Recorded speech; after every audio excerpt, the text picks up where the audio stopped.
Boom! We are live, riders. Welcome. This is your weekly MX Unfiltered mashup show.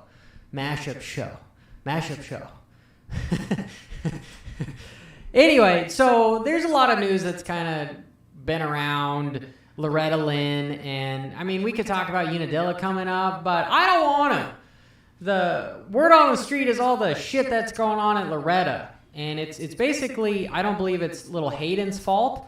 I think it's just a broken system that has been broken for a while. I do think that there has been, again, this is my opinion, I believe that there's been factory motorcycles at Loretta for a freaking long time. Yes, we have a production rule, but people with deep pockets, they can...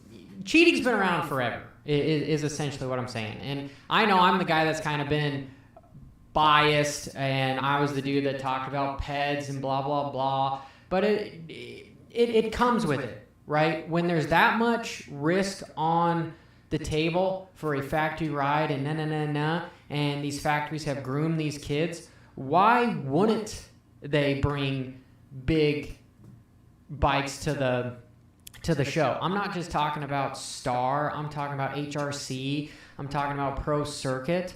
And I know the title of my video is what makes a factory bike. So I'll go over it just before I kind of get into all the shit that's been going on the internet and the damage control that certain people are doing. And people are defending certain people about what's actually been going on. And I do give it up to Cooksey for breaking the story. And I'm sure his DMs have been flooded with a lot of Deegan fans that are unhappy about it, because when you're that popular, there's people that...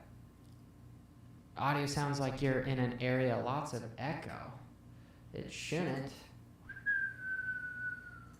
Gosh, dude, these live streams... Pause real quick. Pause.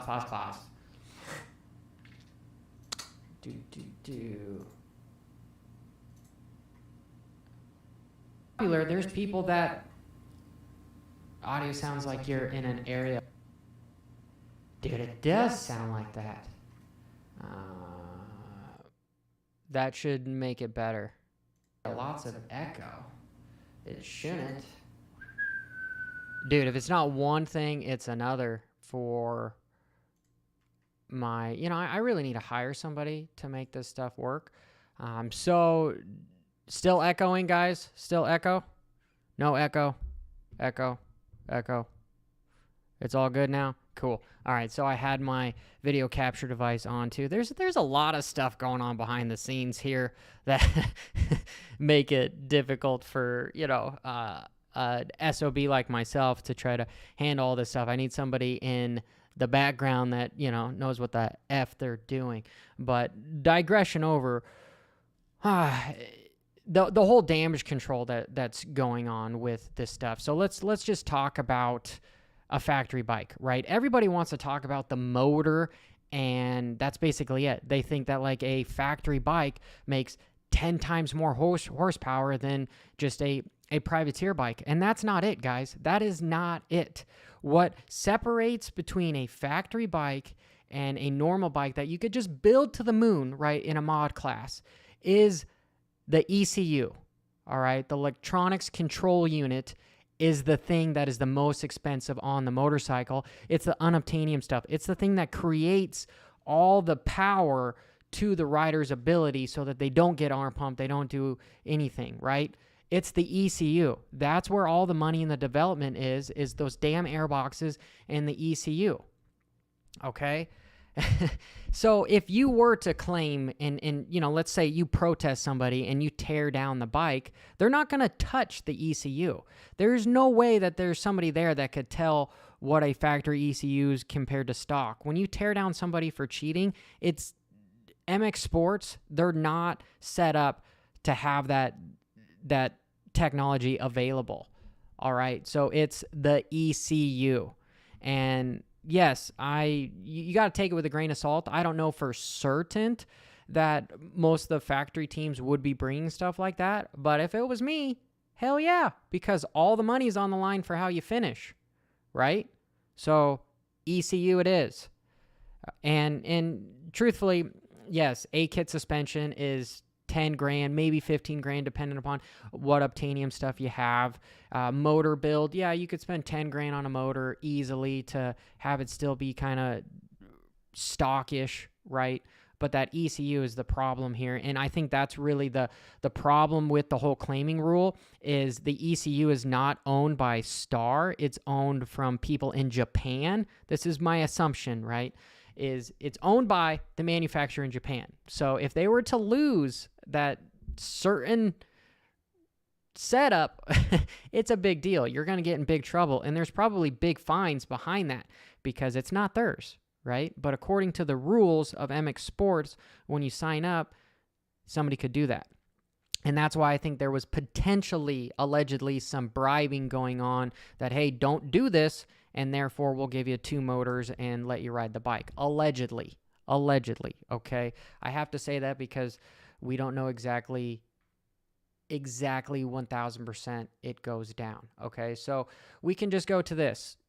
If a rider, this is the claiming rule, right? If a rider whose motorcycle is claimed refuses to comply, they must forfeit the trophy and be disqualified of the meet and suspended for 1 year. That's going to look bad on the Deegans. That's going to look bad if you got disqualified.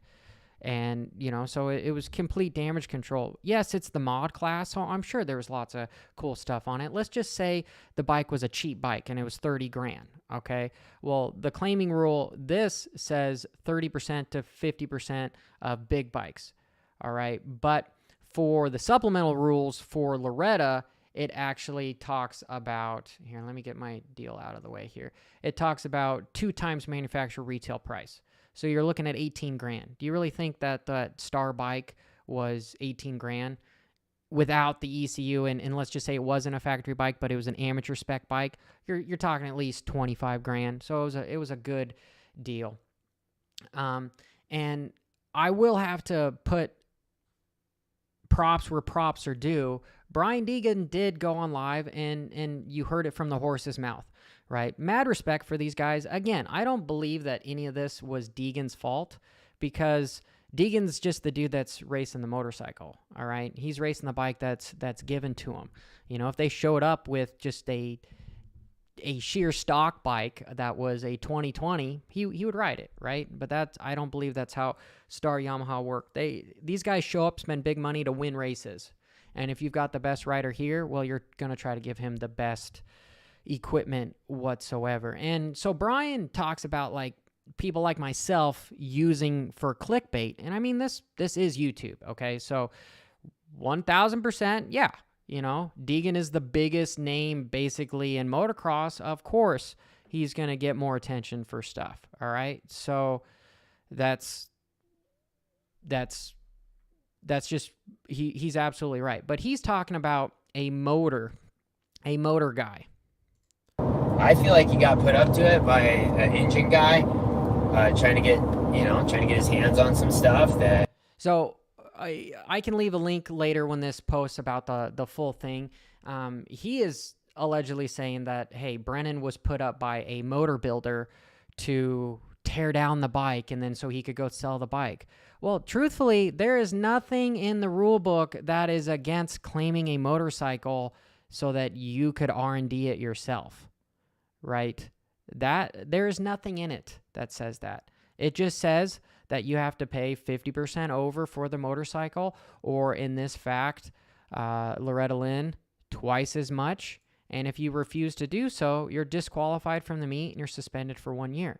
The rule is designed so you don't bring unobtainium shit to the races, right? This is the problem with this sport becoming such an elitist deal is if you have the money and the resources, of course you're going to be better than the other people, right? Now, I'm not trying to sound so leftist, but it's even in the pros. Like, privateers have no effing chance whatsoever. And at the amateurs, you have no effing chance either unless you freaking are on a factory bike. Yes, a factory bike. The top 5 guys are on effing unobtainium equipment for the normal rider, right? That's just what I truly believe is happened. And it's the same thing for the pros. you're not going to be able to compete with those guys unless you have a factory motorcycle. It's the resources. The amateurs should not have the same resources at the professionals, right? We should not be signing kids on 50s and giving them unobtainium crap and giving them a 6-figure paycheck, so that they can go buy a house for their parents and blah, blah, blah until they turn pro. They're just not young enough. I mean, we've heard stories. I've talked about this a little bit before, but with Izzy and all this stuff, even Hansen was one of the guys that if you're given all this money at a young age, chances are you're probably going to make a bad decision. Most of these kids grow up in a motorhome. They don't get real life experiences. It's a bummer. And I guess we'll go and see what Jason White. No, not a bad idea. Some were suspicious that the kid's engine builder had the kid do it for him so he could break the engine down and then essentially sell a Deegan spec Star motor, which, again, at $18,000, that's a great investment. Yeah, Jason was a little bit less explicit as far as like, hey, yeah, this bike was worth way more than the $18,000. But he does work for MX Sports. So does Steve-O over there too. So they acted as if, again, this is my perception. They acted as if this wasn't that big of a deal. And truthfully, this is the biggest deal of the week here in America for motocross. It's that darn race. And for them just to kind of wipe it by like it wasn't that big of a deal is just funny, right? It's damage control. It's PR. Okay, the guys that are writing all the checks is Racer X, and they own MX Sports. So, of course, they're going to say everyone was incredibly professional, blah, blah, blah, blah, blah. I even heard allegedly that some of the fans were giving Evan Ferry a really hard time because he fell over in a corner and Deegan ran into the back of him. And he was getting some nasty text messages and just some gnarly shade because of the fans. Is that Deegan's fault? No. But that's just because he's the superstar. He is a superstar at those races. You don't want to stick up to the man at one of those races because of the clout that they have with everybody. Again, in my other video, I kind of called it fascism, where, fascism is a dictator controlling a political entity and opposition is not permitted, right? So I would have really liked to see the bike actually get claimed, and it didn't, okay? But truth be told, there's always more to the story, right? And I don't think that this has anything to do with Hayden, all right? Hayden is just, again, I call it, the Deegans have built a brand that is a business, right? And MX Sports, they know that people tune in. A lot of their views come from what they bring. So you don't want to piss them off. So they're going to defend them, right? Because there's money behind it. Is it fair? No. But it shows that there's a broken system here. It's you want to look at governments. You want to look at big banks. They all pull this shit. When you have a lot of power, you believe it's too big to fail, right? And power to the Deegans for building the empire they have. They're changing the way people do social media on motocross. Like if your kid wants to be successful, you have to have a YouTube channel. I mean, do you think Jeff Walker would have gotten the attention that he has? I'm not saying he's not a good rider. He is an exceptional rider, all right? But I will say, with his results and everything, he has not been the guy that has the just outrageous talent that some of these other kids have. But he has a massive following because he got lucky with YouTube and he's continued to work hard. Yes, all it takes is a little bit of luck and social media, and then you have to add to it. You have to really, really work your ass off. And I respect the dude. I've had good conversations with Jeff, and I wish him the best. And he comes from a very smart family. And truthfully, he's got a good plan B with becoming a doctor too after all this. But he's got an opportunity with his YouTube channel that might dictate his transformation on where he decides to go in life. All right? But my point is if he didn't have the social media following that he has, would he have had the endorsements and the money to line up and race? Probably not. It would be a lot harder for him. All right? I think it's incredibly hard to argue that fact. And the Deegans, they have a lot of doors open for them because of the following, right? Yeah. So I'm sure that they have had access to things that typical people haven't had access to. And this is one of those things where I do believe a lot of that stuff needs to be left out of the amateurs. There should be no mod class in the amateurs. It should just all be full-blown stock. It should all be just full-blown stock. Nothing. But again, that adds another... When you have Pro Circuit and all these third parties, they can't make any money if it's just left for the pros. So there needs to be a conversation somewhere about how this doesn't happen, because this is an eye-opener, I'm sure, for all the factories to be like, oh, crap. Yeah, that claiming rule is real, and we need to be careful because we don't own some of that stuff on that motorcycle. So we need to maybe not bring it to the races. But it's the whole Lance Armstrong effect that I want to say is Lance Armstrong, he got caught cheating, and he was cheating for 7-8 years, but people were cheating for far longer beforehand. So the argument is it really considered cheating if you decide to try to level the playing field and then you end up just doing it better than them? Probably not. Okay. So that is, I guess, what I want to say there with everything there. Maybe I'll read a couple of your guys' comments and then I'll move on here. Yeah, Chris says that the poor are always getting effed over by the rich. It's always been that way. Yeah, motocross, there is a middle class to upper class that over the last decade, since the 1990s, that has become huge. Because if your kid needs to be successful, he needs to put in the time and effort. In order to put in the time and effort, you have to have a trainer, you have to have a nutritionist, you have to have 6 motorcycles. Okay, that's going over the top a little bit, but you have to have a practice bike, a race bike. You have to live at the Millsaps training facility. You have to be around the right people to open the right doors. That sounds like a barrier of entry that is getting a little bit out of control, which is kind of crippling the sport as of right now. Hey, Lass, BXY Racing. Hey, appreciate you, dude. Oh, yep, Cooksy's the man, HR Productions.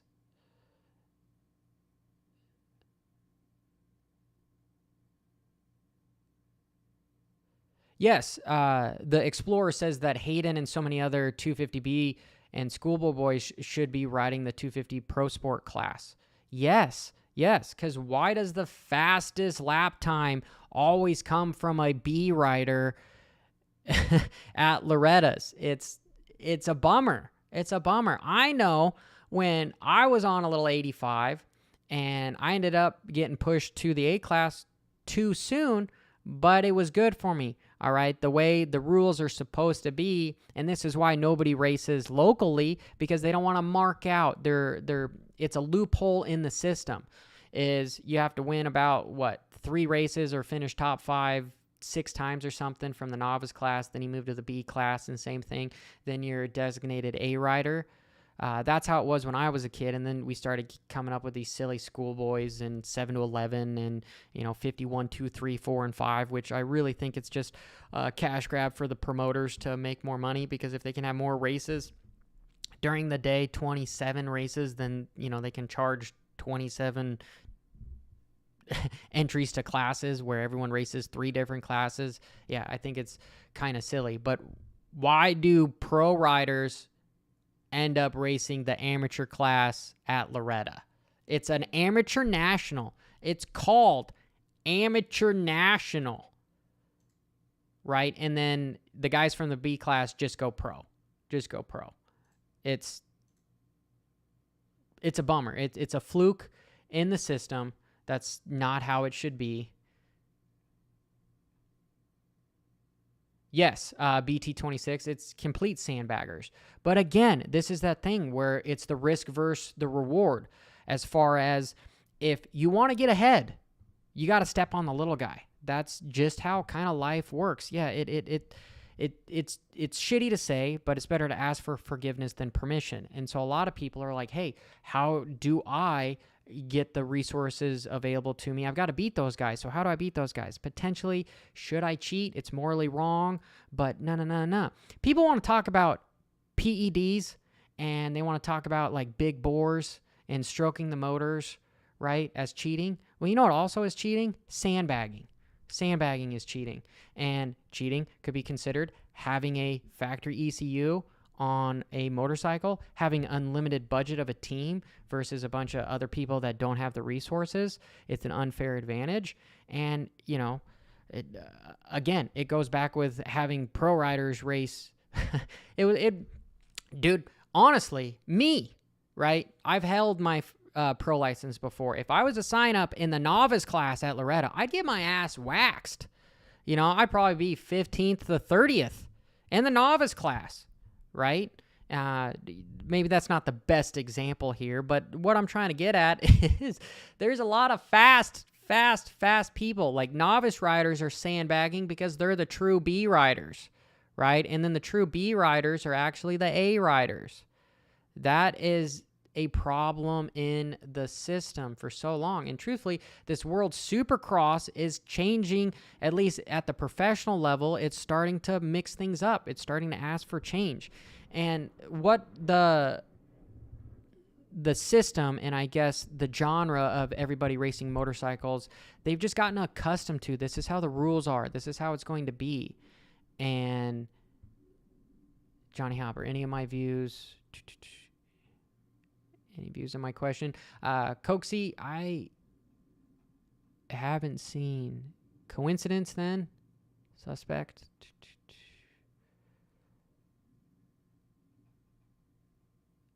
Yeah, I sorry, Cozy. I don't entirely understand your question. So, pure speculation. Yeah, of course, this is all pure speculation, but I think that, you know, all speculation has a hint of truth to it as well, right? Again, you need to get your information from the sources. Whatever I say shouldn't be taken as complete facts.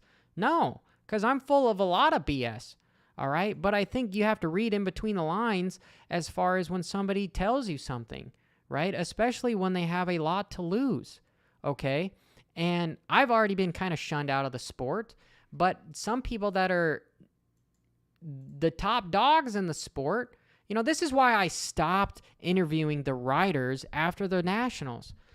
I did it for a year, and I just was like, this is effing bullshit, because you want to talk to the riders and ask an honest question, and they give you the, race went good. I'm going to try hard next time. You're like, that's boring as hell. You know, no, come on. Let's grow a little drama here and tell you how you really feel, right? What are you saying behind closed doors? This world of cancel culture that we live in and not being real with people has created, like I said, the ability to cheat and hide.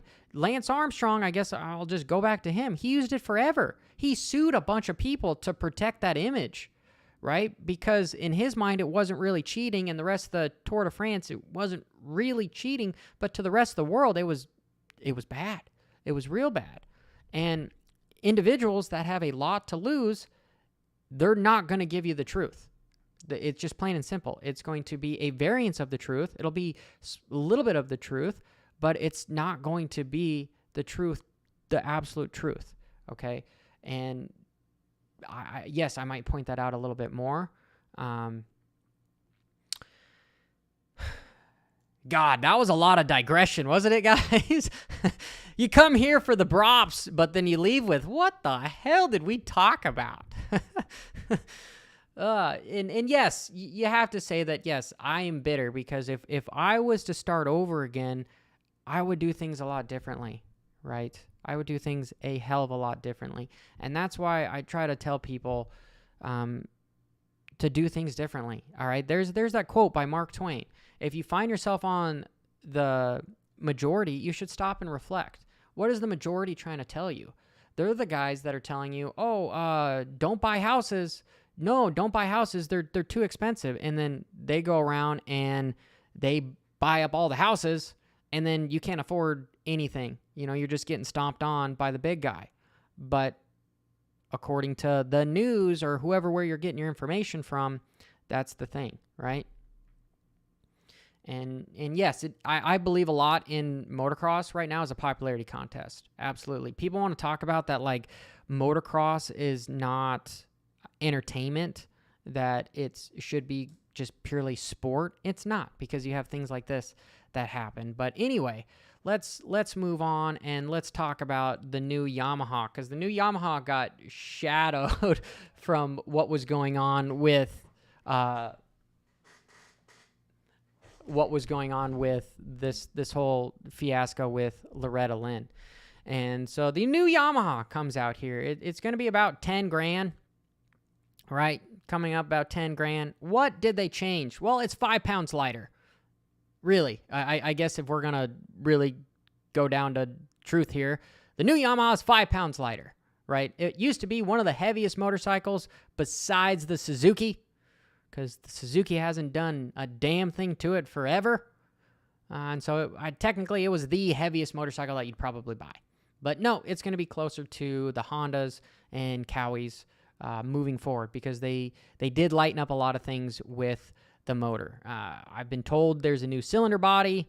The intake has been redesigned. There's a new crank, whatever that means, and the transmission is maybe the biggest things, where the shafts are moving from parallel to vertical to just lighten up some of the weight. But that's basically all we really need to talk about the new Yamaha. Is it's probably an awesome bike, and it's just briefly a little bit better. I think the coolest thing on the Yamaha is, man, it's a pretty looking bike.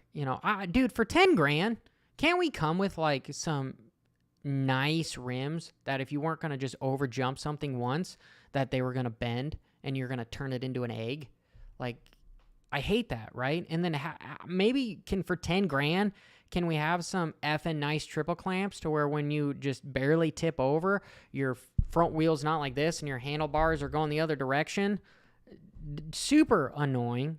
Absolutely just unacceptable in my opinion. But that's why they come out for the factory editions, right? Where you get a slip-on, maybe a milled head, and then you got some nice triple clamps and, the next setup as far as wheels go, right? For 10 grand, I think it could be a lot better. But yeah, I see there's a lot of Yamaha guys in the chat that everybody loves them. Truthfully, I'm a smaller guy, so how fat they are, I don't know. And they sound like a weed whacker, so I can't really get over it, because when I'm riding, I'm all like, because like I can make the noise better than the bike does, at least in my head. I try to, honestly, I ride motorcycles so that I don't think, because I think too much. And there's a saying, if you don't think too well, don't think too much. And I think motorcycles has been an outlet for a lot of us. All right. Moto X Breakdown is saying just 5 pounds, 2 inches narrower, 5 more horsepower, traction control, and customizable power settings. All right, I guess that sounds a lot better. I was going from the 1,000-foot view of the update, but truthfully, the coolest thing that I think that this guy has, I don't know if you can show it here. It's right there on the front page, is it's the app to change the ECU yourself, to map it. Like my effing Husky, I can't map that shit at all. I have to take it to a bike shop for them to unlock it and map it. Why? It's 2022. Can I just hook it up to my phone via Bluetooth? Near field communication, NFC, anybody? NFC? And sorry, that's a joke from the whole Dane Cook, MFC, his whole joke with the monkey F and a coconut. Anyway, sorry. Dane Cook, complete stud in the comedy world. But no, this map on the cell phone is where it's at. This is the thing. This is really the only reason why I would buy a Yamaha, would be for these settings, right? I don't give a shit about the stuff, because I can't ride a 450 to its full potential, but just the ability to kind of map. Yeah, okay, so subject 113 says that it sucks. Okay, if you're comparing it to everyone else, no, it doesn't suck, okay, because nobody else has it. But if you're comparing it to like the ability to change things with a main jet and a pilot jet, you could do much more, right? I'm with you there, but I am a millennial, and I grew up as a kid that my father did all the mechanical stuff, so I don't want to touch the freaking carburetor. I want to just press a button with the computer because that's the world that I grew up in.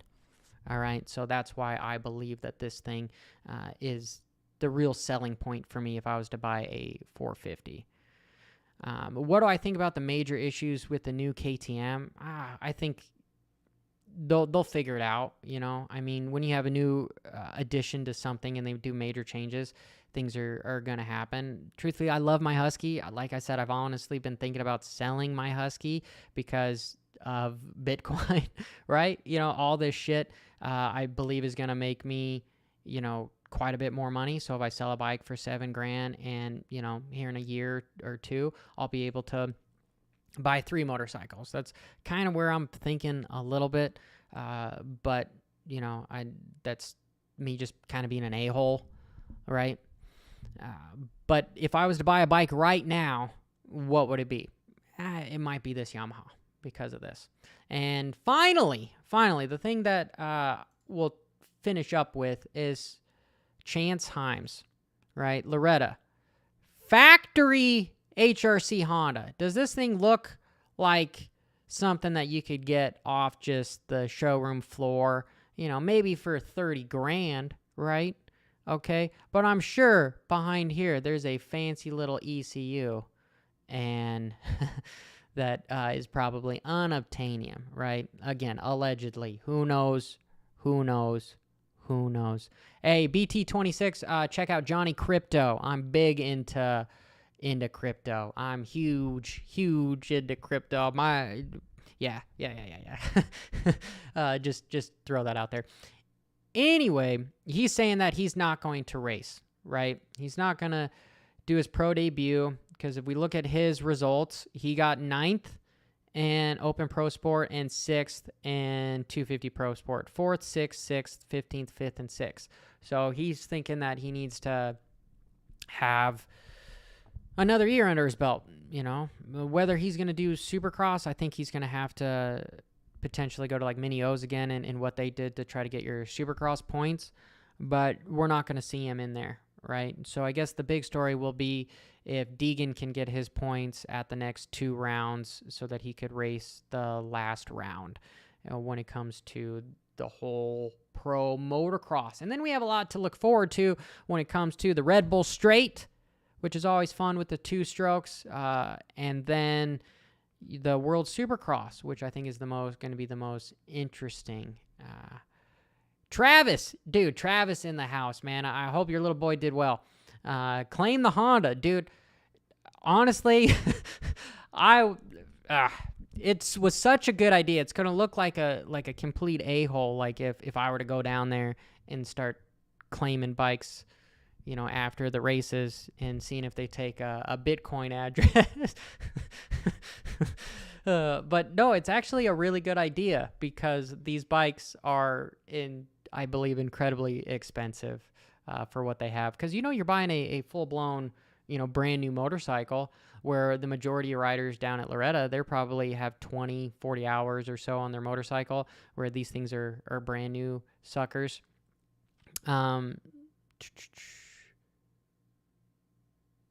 Okay, so Moto Posse says that he thinks the A-Class should be running factory stuff and the B-Class no. Yeah.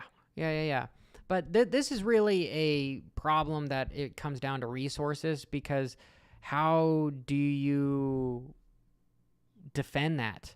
You know, how do you prevent somebody from doing that? You know, if I don't know how you go about that unless we have some scanner that just scans something. I know that's damn near impossible, but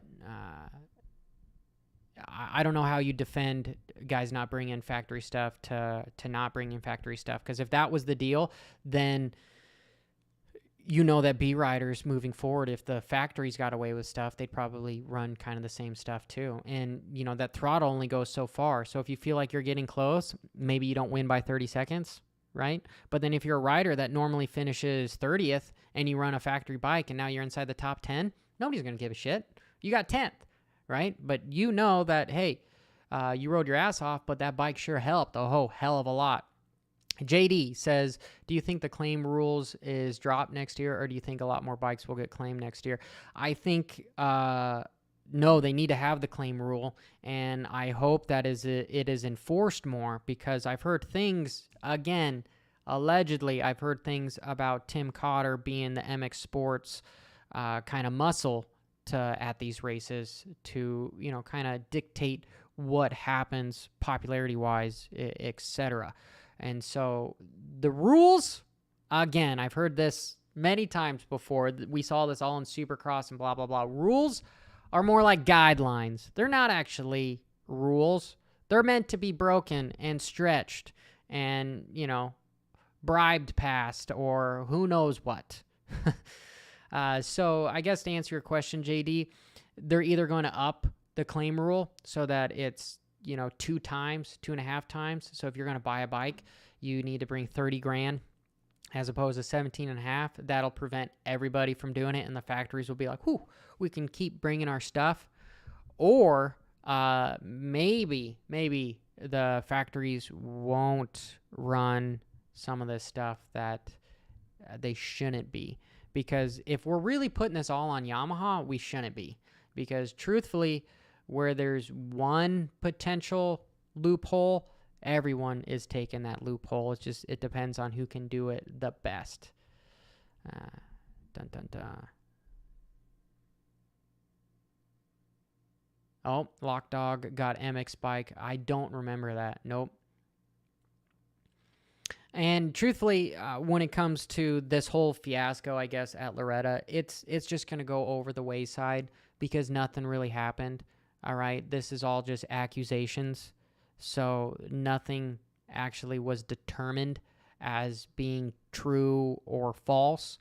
So therefore, the Deegans, they're smart. They're just going to let it go. They're going to show up at Unadilla. People might come up, talk to them a little bit about it, but they're just going to be like, hey, we already answered it, and they're going to move on.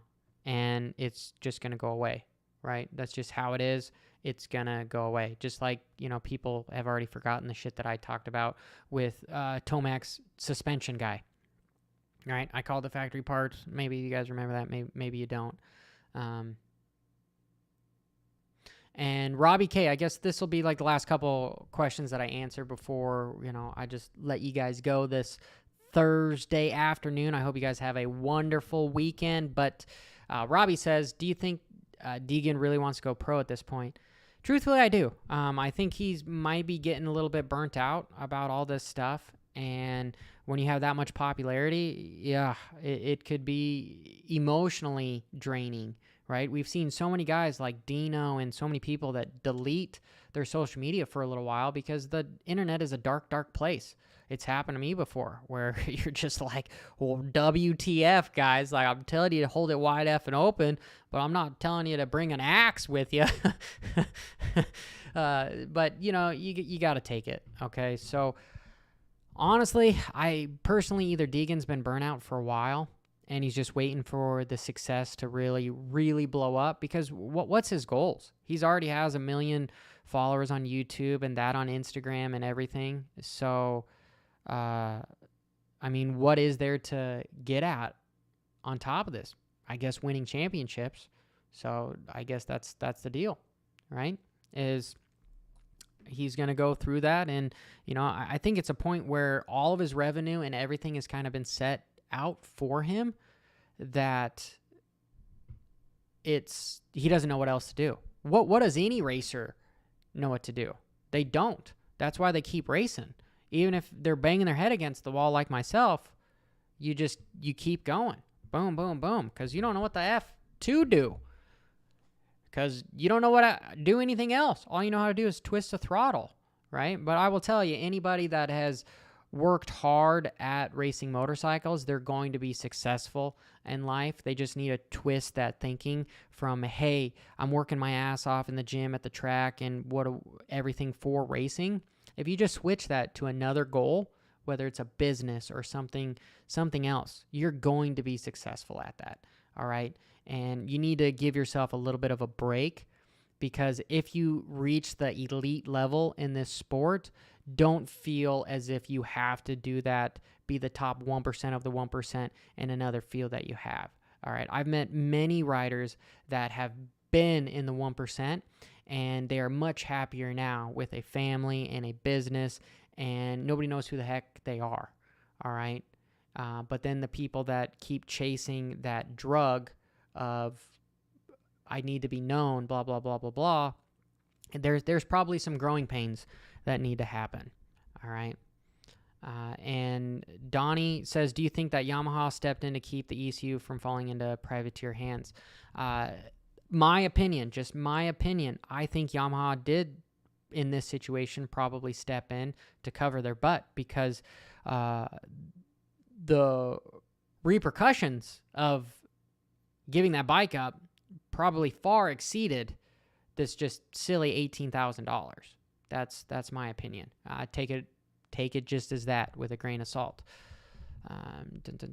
Jim says all the factory supply parts and bikes to the top few kids at Loretta's, but the Deegans seem to do a little better. They definitely put in the work. No, absolutely. Abso-effing-lutely.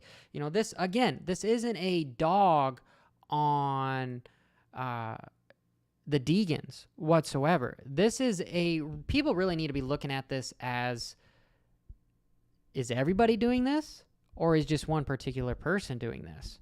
And it's what I think everybody's doing this, right? These were the guys that just the one person decided to try to claim their bike, and it became a huge, huge issue. All right. I definitely think that work outweighs I'm trying to go with talent to this. No, I do think that the Deegans are incredibly talented. And again, you give some kid the same setup that Deegan has, he's not going to put in the same result, because that kid works his ass off, and he's worked his ass off for a long time. All right. It's the compound effect. His father has worked his ass off too to put him in a position to be around a lot of people that he could learn from. That kid knows more about motocross than I will ever know as far as how to ride a bike and everything, just because of the things that he's been subjected to as a young kid, and it's consumed him. Right. And that's why I'm trying to focus this not on the Deegans and the sport. Okay.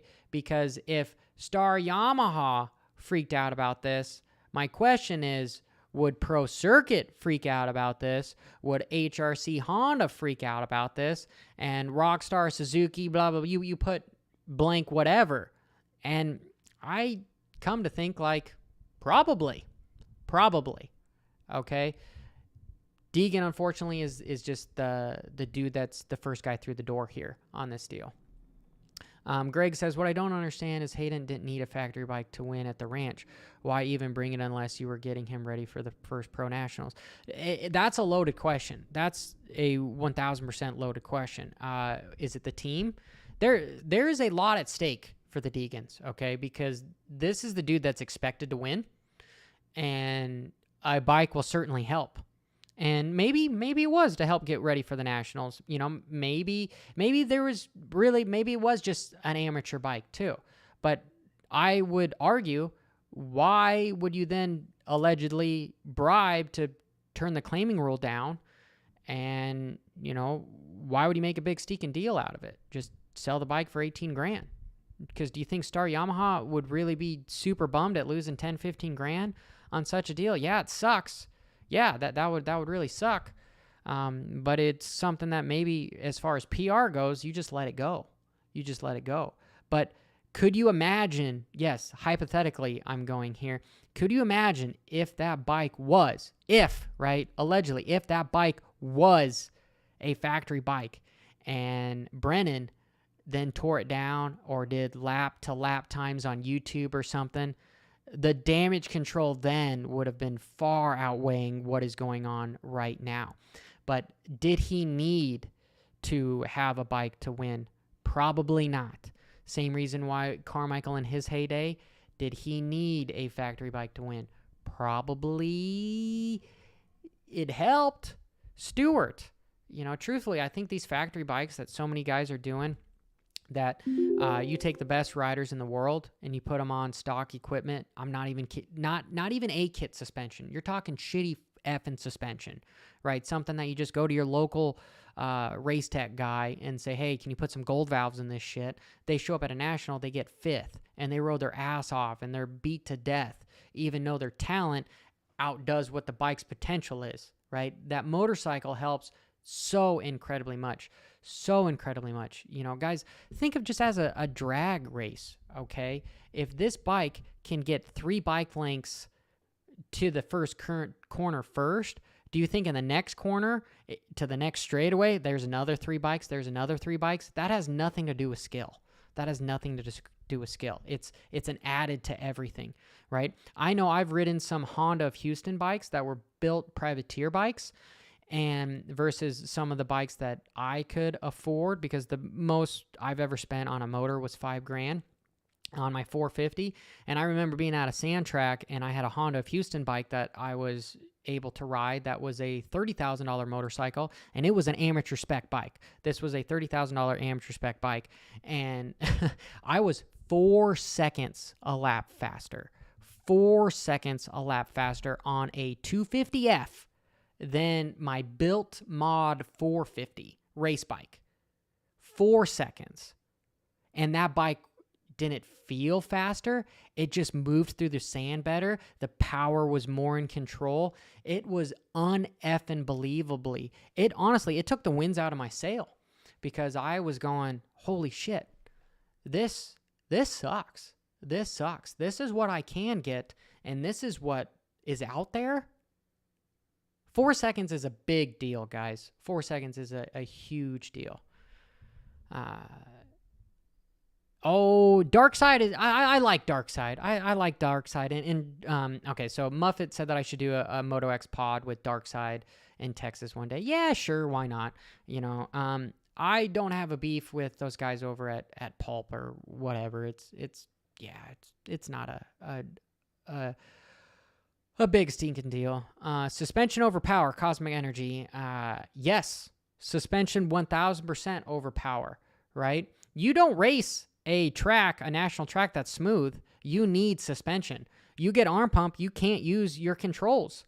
You're not even getting tired, right? Because when your dick is limp and you got arm pump, you're just phoning it into the finish and just watching people go around you. In order to push yourself and ride to the potential of most of the people's ability, they need to have suspension. They need to be able to attack stuff, okay? So suspension 1000% over power, right? That's why, again, this is why I think that the biggest thing in that bike was the ECU, not the motor. Maybe it had a mill head. Maybe it had a special piston in it. You know, maybe the valves were a little bit ported, a little bit cool. They had a cool little 39 in the motor that was supposed to make 69 more power, right? No, I believe it is the ability to provide power in a simple way to the rider is what helps. You know, just my analogy, what I used with the Honda Houston deal, right? Yeah, Cliffy says that his hands go numb after a racing off-road race. Yeah, you know, off-road races, usually I feel like you want to have more of a stiffer setup because of how fast they are. Oh, crap, there's some shit in the chat, sexfineforyou.com. F and spammers, man. F and spammers. But anyway, guys, I've been talking for about an hour, and I hope that I answered some of your guys' questions, showing everyone else who is at Loretta riding a factory bike. Pop says I should make a video about everyone else's riding a factory bike.